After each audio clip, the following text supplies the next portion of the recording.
नमस्कार दोस्तों, स्वागत है आप सभी का आपके अपने YouTube चैनल कल्पना फैक्ट में। दोस्तों आज हम बात करने वाले हैं सबसे 10 दुर्लभ पक्षी की, जो आप देखे भी नहीं होंगे या शायद देखे भी ना, ऐसा हो सकता है। तो वीडियो को अंत तक जरूर देखिएगा और वीडियो पर चलने से पहले आप सभी से रिक्वेस्ट है कि वीडियो को लाइक और चैनल को सब्सक्राइब जरूर कर ले।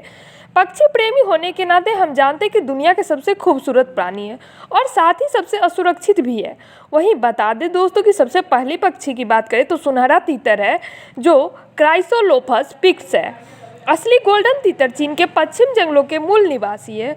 उनके सुनहरे शिखाओं के नाम पर हम नर के रंगीन शरीर से आश्चर्यचकित है। वे 41 इंच तक लंबे हो सकते हैं और पूंछ पूरे शरीर की लंबाई 2/3 होती है। गोल्डन तीतरों को ढूंढना वाकई मुश्किल है। उनके बारे में हम बहुत कम जानकारी है, क्योंकि वे अपनी प्राकृतिक आवास में शायद ही कभी देखे जाते हैं। वहीं आपकी जानकारी के लिए बता दें दोस्तों कि इन खूबसूरत पक्षियों की संख्या अब केवल 1000 से 2000 ही बची हुई, यानी कि लुप्त होने वाली है। दूसरे पक्षी की बात करें तो वो है सेबू फ्लावर पेकर, यानी कि डाइकेम क्वाड्रिकलर इसका दूसरा नाम है। फिलीपींस के सेबू द्वीप में समूह में पाए जाने वाले इन पक्षियों को उनके आवास के लुप्त होने के कारण विलुप्त माना जाता था, लेकिन 1992 में वह सेंट्रल सेबू संरक्षित परिदृश्य में एक छोटे से चूना पत्थर के जंगल में फिर से दिखाई दिए। उनका नाम है क्वाड्रिकलर। नर के पंखों के 4 रंगों को दर्शाता है, नीला, लाल, सफेद और पीला। सेबू फ्लावर पेकर फल भक्षी होते हैं, जिसका अर्थ है कि वो केवल फल और बीज खाते हैं। दुनिया में केवल 105 सेबू फ्लावर पेकर बचे हैं। अब इन्हें संरक्षित करने के लिए बहुत प्रयास किए जा रहे हैं। वहीं बता दें तीसरे पक्षी को दोस्तों तो वो है न्यू कैलेडोनियन, यानी कि ओलेट नाइटाइजर, यानी एगोथेल्स सेवेसी। इसके 3 नाम हैं। इसे रहस्यमय उल्लू नाइटाइजर के नाम से भी जाना जाता है। यह सूची में शामिल सभी दुर्लभ पक्षियों में से रहस्यमय है। ऑस्ट्रेलियाई उल्लू नाइटजार में यह न्यूजीलैंड उल्लू नाइटजार के बाद आकार में दूसरे स्थान पर था, जो अब विलुप्त हो चुका है। 1880 के दशक की बात करें दोस्तों तो केवल 2 न्यू कैलेडोनियन उल्लू नाइटजार एकत्र किए गए थे।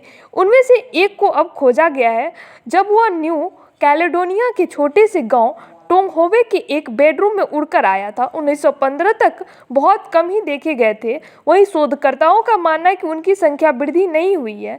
न्यू कैलेडोनियन उल्लू नाइटजार काले रंग का होता है, जिस पर भूरे रंग की धारियां होती है। इसकी लंबी थोड़ी गोल पूंछ, छोटे गोल पंख और लंबे मोटे पैर होते हैं, जिससे पता चलता है कि यह जमीन पर रहने वाला पक्षी है। इसकी आवाज़ अज्ञात है, लेकिन यह माना जाता है कि यह अन्य उल्लू नाइटजारों जैसे आवाज़ों निकालता है। सीटी और लंबे समय तक चलने वाली आवाज़ें हैं।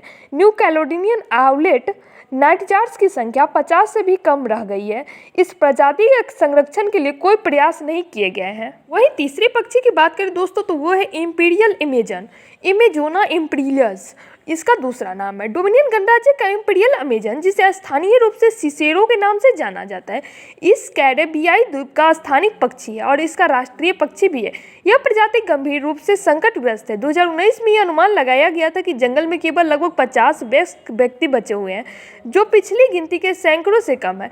इसके 2 कारण थे, प्राकृतिक आवास का गंभीर और नुकसान और हालात को बदतर बनाने के लिए तूफान मारिया। वहीं इम्पीरियल अमेजन लगभग 19 इंच लंबे होते हैं, जिनका वजन लगभग 23 औंस मादा यानी 32 औंस नर होता है। एक तोते के लिए काफ़ी बड़ा है, चूँकि वे बहुत शर्मीले होते हुए 3 समूह में यात्रा करते हैं।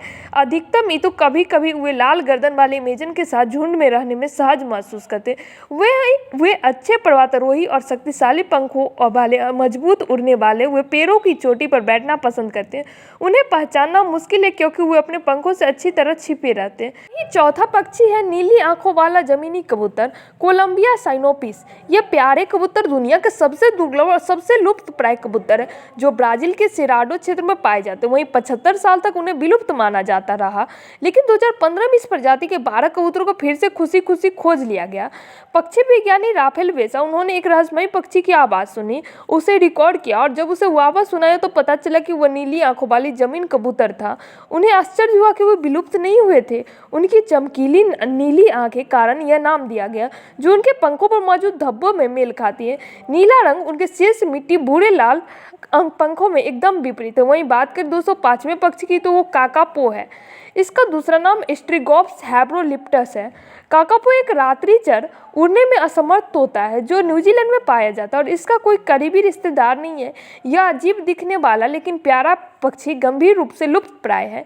काकापो एकाकी प्राणी होते हैं जो कभी अपना क्षेत्र नहीं छोड़ते बल्कि अपनी जीवन के अधिकांश समय में एक ही क्षेत्र में रहते हैं। वे जमीन से बीज, पौधों और विभिन्न फल खाते हैं। हालांकि वे पेड़ों पर बहुत ऊपर चढ़ सकते हैं, वे पेड़ों से छलांग लगाना और अपने उड़ने में असमर्थ पंखों को फड़फड़ाना पसंद करते हैं। लेकिन सबसे अच्छा वो एक हाथ से पाद लेकिन नियंत्रित तरीके से नीचे गिरते हैं। न्यूजीलैंड के द्वीपों पर मनुष्य के आने से पहले यह पक्षी सभी जंगलों में बहुत आम था, लेकिन जब मनुष्य और अन्य शिकारी स्तनधारी आए तो उनकी संख्या में नाटकीय रूप से गिरावट आए। 1990 के दशक तक केवल 50 ही बचे थे। अब जंगल में कोई भी नहीं पाया जाता था, लेकिन संरक्षण पार्कों ने जहां उनकी संख्या को फिर से बढ़ाने के लिए बहुत प्रयास किए जा रहे हैं। वहीं छठे पक्ष की बात करें तो रूप्स हेडेड हॉर्नबिल होता है, जिसका दूसरा नाम रैप्टोटोरहिनस वाल्डेनी होता है। फिलीपींस के मूल निवासी रूप्स हेडेड हॉर्नबिल अपनी प्रजाति में सबसे अधिक खतरे में। वे एक बोनी कॉस्क पहनते हैं जो उनके झुर्रीदार लाल नारंगी चोंच के शीर्ष से बाहर निकलता है। वही चोंच मजबूत लग सकती है, लेकिन यह वास्तव में एक खोखली हड्डी कोशिका के साथ संरचनात्मक रूप से पतली है। रूप्स हेडेड हॉर्नबिल के पास अपने बच्चों की रक्षा करने के लिए एक दिलचस्प तरीका है। माँ और पिता दोनों लार और मिट्टी का उपयोग के पेड़ की गुहा के प्रवेश द्वार पर दीवार बनाते हैं जो अनिवार्य रूप से मादा और अंडों को अंदर बंद कर देता है। वे शीर्ष एक छोटा सा छेद छोड़ते हैं जिसके माध्यम से नर भोजन पास कर सकता है, और अगर यह पर्याप्त नहीं है तो माता पिता घोंसले की रक्षा करते समय अत्यधिक क्षेत्रीय होते हैं। वहीं बता दें दोस्तों कि रूप्स हेडेड हॉर्नबिल अब कुछ फिलीपीन द्वीपों पर वनों की कटाई के कारण विलुप्त हो चुके हैं। साथ ही शिकार और घोंसलों को अवैध कटाई की हो रही है। हालांकि उन्हें बचाने के लिए बहुत सारे संरक्षण प्रयास किए जा रहे हैं। मुख्य रूप से उनके घोंसले की रखवाली करके आशावादी रूप से उनकी संख्या फिर से बढ़ रही है। वहीं सातवें पक्षी की बात करें तो वो है न्यूजीलैंड रॉक रेन, जिसका दूसरा नाम जेनिकस गिलिबेंट्रिस है। जैसा ही नाम से पता चलता है कि न्यूजीलैंड रॉक रेन न्यूजीलैंड के दक्षिणी द्वीप में पाया जाता है। इसका माओरी नाम पीवावस का अर्थ होता है छोटा शिकायत करने वाला पक्षी, यानी माटुइजित, जिसका अर्थ होता है झटका, जो इसकी हिलती हुई गति के कारण है। न्यूजीलैंड रॉक रेन बहुत बढ़िया उड़ने वाला पक्षी नहीं है। यह मुश्किल से ही जमीन से 7 फीट से ज़्यादा ऊपर उड़ पाता है और 100 फीट से ज़्यादा की दूरी तय कर पाता है। वे बहुत ही असामान्य तरीके से उछलते हैं और दौड़ते हैं। जैसे वे अपने सिर को हिलाते हैं और अपने पंख फड़फड़ाते हैं। उनके लंबे और मजबूत पैर होते हैं, उन्हें चट्टान पर चढ़ने में अच्छा बनाते हैं। वे साल भर बर्फ के साथ 1000 फीट की ऊंचाई तक जीवित रह सकते हैं। वहीं 9वें पक्षी की बात करें तो वो स्ट्रेसेमैन का ब्रिस्टल फ्रंट नाम है उसका। स्ट्रेसेमैन का ब्रिस्टल फ्रंट पृथ्वी पर सबसे दुर्लभ पक्षियों में से एक है। इतना दुर्लभ है कि केवल एक ही हैवाएं हैं। शोधकर्ताओं को लगा कि सब कुछ खत्म हो गया, लेकिन दिसंबर 2018 में ब्राजील में एक ब्रिस्टल फ्रंट को देखा गया। आपको लगता होगा कि इससे इस प्रजाति के लिए उम्मीद जगी होगी, लेकिन दुर्भाग्य से अमेरिका के अटलांटिक जंगलों में उनके अधिकांश आवास के खत्म हो जाने के कारण संभावना बहुत कम है। अटलांटिक वन अपने पहले की 8% से भी कम रह गया और परिणाम स्वरूप कई प्रजातियां पूरी तरह से विलुप्त हो गई है। वहीं 10वें पक्षी की बात करें तो वो है दक्षिण फिलीपीन बौना किंगफिशर, यानी कि 130 वर्षों में पहली बार इस फिलीपीन आधारित पक्षी को देखा गया तथा पहली बार इसकी तस्वीर खींची गई और इसे दुनिया के सामने लाया गया। सबसे अप्रत्याशित उड़ान भरने वालों में से एक यह प्यारी सी छोटी प्रजाति 1890 में हमसे बचने में कामयाब रही। दक्षिण फिलीपीन बौना किंगफिशर के पंखों का रंग बहुत ही शानदार होता है, जिसमें धातुई बकाई नारंगी और चमकीले नीले रंग के धब्बे होते हैं। वे उष्णकटिबंधीय या उपोष्णकटिबंधीय आवासों जैसे नम निचले जंगलों में प्रजनन और बसेरा करते हैं। वहीं आवास के नष्ट होने से उनकी संख्या खतरे में है। वैज्ञानिक मिगुएल डेविड ले लियोन और उनकी टीम के बाकी सदस्यों ने इस प्यारे पक्षी की अध्ययन की है।